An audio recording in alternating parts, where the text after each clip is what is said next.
Taiwan, good afternoon. I'm Rik Glauert, bringing you news from here in Taiwan and around the world. Taiwan has denied it is targeting Chinese and Southeast Asian immigrants in its investigations into election interference. That's as local media reported the cabinet had singled out these groups to monitor. Joyce Zheng reports. A public misunderstanding at a time when fear of disinformation is at a high. Taiwan's cabinet has denied that it's been targeting Chinese and Southeast Asian immigrants and naturalized citizens after local media cited papers from the Justice Ministry that marked these groups as high-priority suspects in investigations into interference in Taiwan's elections, now just a little more than a week away.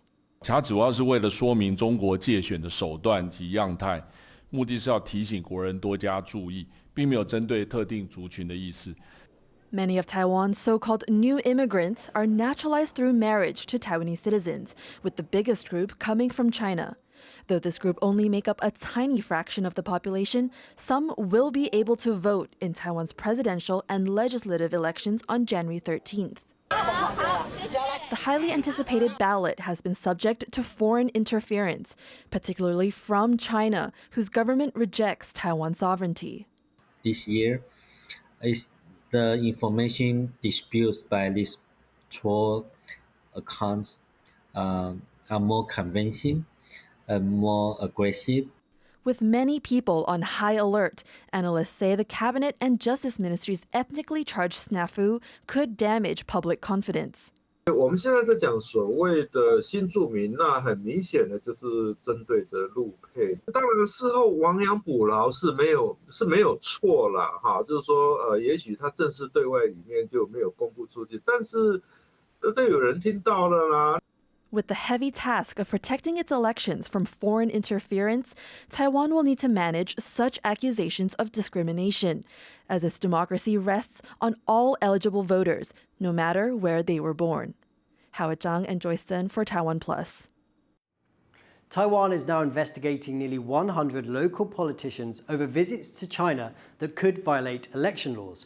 Taiwan authorities are warning that links like this one are just one way that China is trying to interfere with the upcoming presidential vote.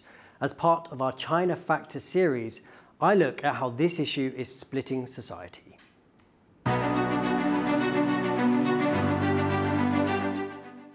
At his temple in central Taiwan, Zheng Mingkun has long called on the local goddess of peace to safeguard his country.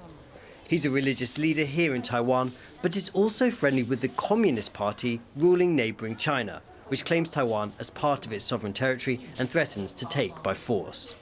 那台湾跟中国是不可分离的，本来就是一家人嘛。那为了这个打仗才分开。那我希望说，因为我们都是炎黄子孙的，这个是不能改变的。 Zheng's opinion is becoming less common in a country whose existence is constantly under threat by China. But despite political differences, the two countries share deep historical and cultural ties. This is one of the largest temples in Taiwan to the sea goddess Mazu, an important deity worshipped both here in Taiwan and across the strait in China. This traditional folk religion is just one of the many things the two countries have in common. In the name of cultural exchange, Zheng often visits China and even meets with top Beijing officials. Links like this are now under scrutiny in Taiwan. The government here says China could be using them to interfere in Taiwan's upcoming national elections. Now, nearly 100 local politicians are being investigated over trips to China, paid for by Beijing. 你去旅游啊，落地招待，当然一定有它的目的嘛，哦，那否则那所有的台湾人去大陆都全部落地招待就好啊。 What sort of relationship Taiwan should have with Beijing is defining the presidential race. The ruling Democratic Progressive Party candidate says Taiwan must beef up its defences to deter China, while the main opposition party, more friendly towards Beijing, says communication can avoid conflict. Both parties say voters are choosing between war and peace. 我对台湾民主有信心，因为我相信台湾人民对这块土地有一定的认可。要看选民啊。 选民选对了，就是平安呐。每次到选举的时候，都是会有这样的情况发生。对，但是又是平安的，又度过一年。For Zheng, the power of Mazu to maintain peace across the Taiwan Strait is larger than local politics. 那你今天你看加沙的土地还蛮大哦，那今天台湾四面是海哦，我们是没有路可以走啊。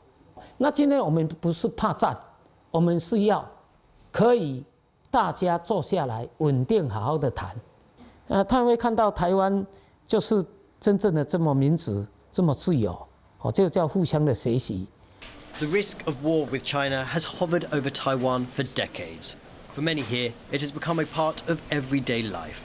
But the upcoming election forces voters to confront this uncomfortable status quo and ask whether Taiwan's future is really in its own hands. Russia is firing ballistic missiles provided by North Korea into Ukraine. That's according to newly declassified information from the US. The White House says Russia has fired several of these missiles in the last week.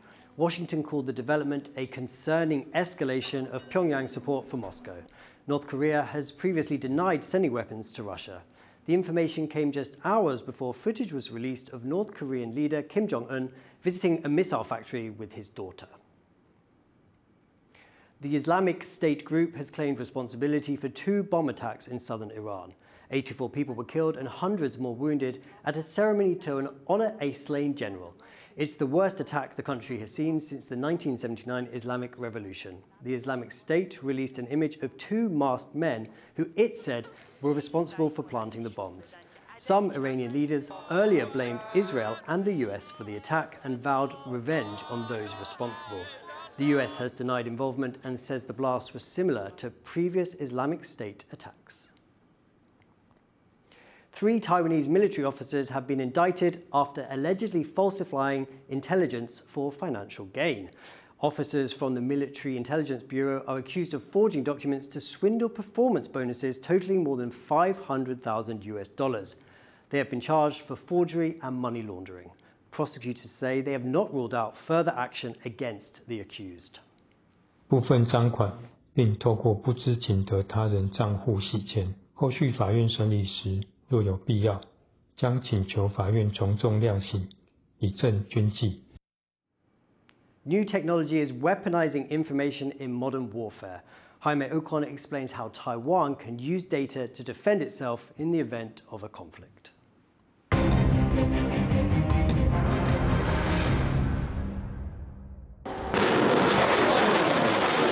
Taiwan's defense strategy relies heavily on missiles. They can take out warships, fighter jets, and incoming enemy troops. The weapons are part of the country's push for an asymmetric advantage over China, which has a much larger military and seeks to bring Taiwan under its control. Asymmetric warfare emphasizes using information for precision strikes on targets that limit wasted ammunition. That's why Taiwan has invested heavily in missiles like these. Asymmetric defense strategy also requires a lot of sensing capability, right? Because you're going to need to be able to find stuff for your shooters to shoot at. Analysts say that aside from tanks and fighter jets, Taiwan should be investing more in what's known as ISR. That's information, surveillance, and reconnaissance. And it's the foundation for militaries around the world to get a complete picture of the area they are defending. This approach is critical for tracking enemy movements. I think about with ISR is less of a deterrent preventative type of utility and more of a real-time targeting and strike capability. That in times of a conflict, if Taiwan has these anti-ship capabilities, if they don't have resilient and reliable ways to find a target, fix on a target, shoot a target, then again that equipment becomes irrelevant. ISR systems include satellites, drones, and radars. These can target enemy ships and aircraft, but they can also gather intelligence on broader military activity and share it with friendly countries. This information is critical for making a decision during conflict. So you need to provide a large scope so the senior leaders can, based on broadband understanding, when they talk to the neighboring countries, they can provide a very objective point of view. It's not only focused on Taiwan. Taiwan is up against a powerful Chinese military, and the military has been increasingly active in the Asia-Pacific region over the past few years. With improved intelligence gathering, Taiwan can better work with partners like the US, Japan, and Korea to reduce the risk of conflict in the region. Devin Tai and Hamio Khan for TaiwanPlus. Scientists have made the first functional semiconductor out of graphene instead of silicon. It's a breakthrough that could mean a new era of electronics. Almost all modern devices rely on silicon chips, which may not be able to keep up with future computing demands. The researchers who made the discovery say graphene chips are not just a good alternative to silicon, but could make devices even faster and more energy efficient. The good thing about graphene is not only can you make things smaller and faster and with less heat dissipation, you're actually using properties of electrons that are not accessible in silicon. So this is really a paradigm shift. It's a different way of doing electronics.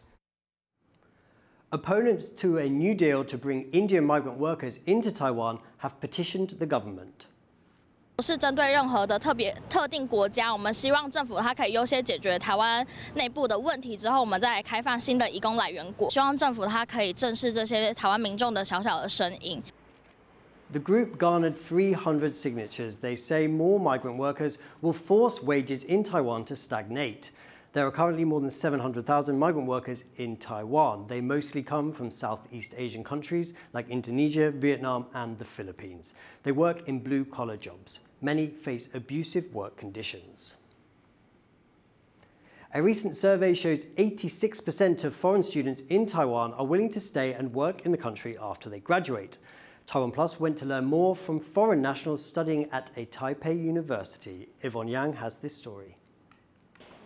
People from different countries, all in Taiwan for one purpose, to study. So I'm from the Caribbean. I'm from the Twin Island Federation of St. Kitts and Nevis. I'm here in Taiwan studying in the GMC program. These are just a few of over 100,000 foreign students in the country. A recent survey done by the Association of International Cultural and Educational Exchange Taiwan says 86% of foreign students in Taiwan are willing to stay and work after graduation. The association collected around 2,000 responses last year. Well, I'm currently studying journalism and mass communication at Migrant.